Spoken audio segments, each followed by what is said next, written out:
ingin menjelaskan tentang analisis rasio arus kas. Nah, sebelumnya saya akan menjelaskan sedikit tentang rasio arus kas. Rasio arus kas digunakan untuk mengevaluasi kemampuan perusahaan dalam menghasilkan kas dan mengelola likuiditasnya. Nah, terdapat 5 jenis rasio arus kas. Yang pertama, rasio arus kas operasi. Rasio ini mengukur kemampuan perusahaan kas operasi untuk menutupi kewajiban lancarnya dalam periode tertentu. Ini menunjukkan likuiditas perusahaan dalam jangka pendek. Yang kedua, rasio arus kas terhadap total utang. Rasio ini mengukur seberapa besar arus kas operasi yang dihasilkan perusahaan untuk membayar total utangnya.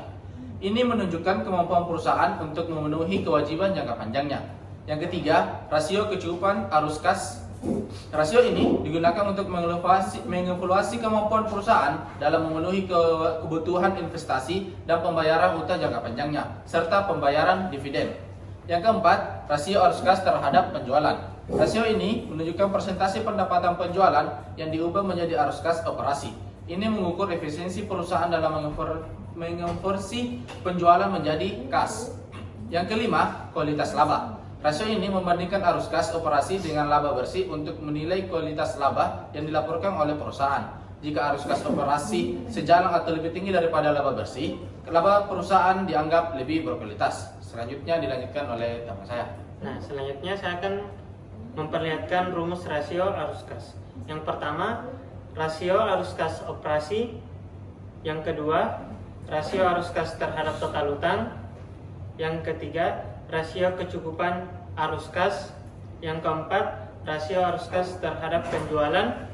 Yang kelima, kualitas laba.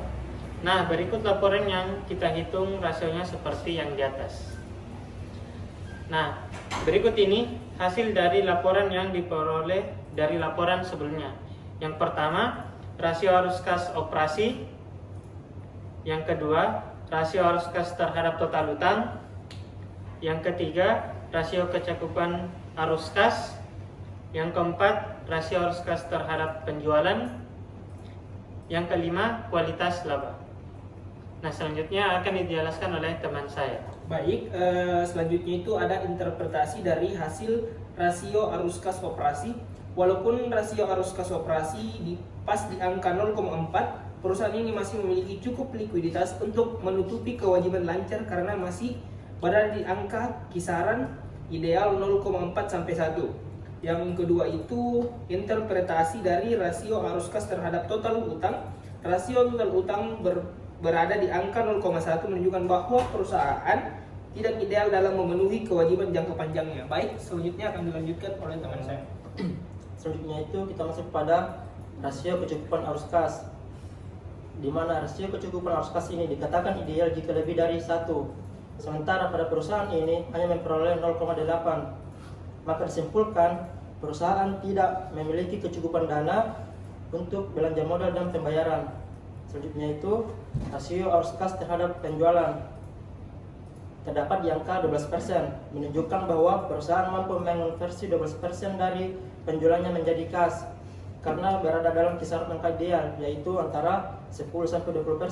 Terakhir itu kualitas laba, di mana kualitas laba ini berada di angka 1,1, menunjukkan bahwa laba bersih perusahaan didukung oleh arus kas operasi yang kuat, yang dimana menunjukkan itu adalah menunjukkan laba yang baik. Nah, itulah penjelasan sedikit tentang rasio arus kas. Semoga teman-teman bisa memahami dan bisa bermanfaat bagi teman-teman semua. Sampai jumpa di tugas selanjutnya. Bye-bye.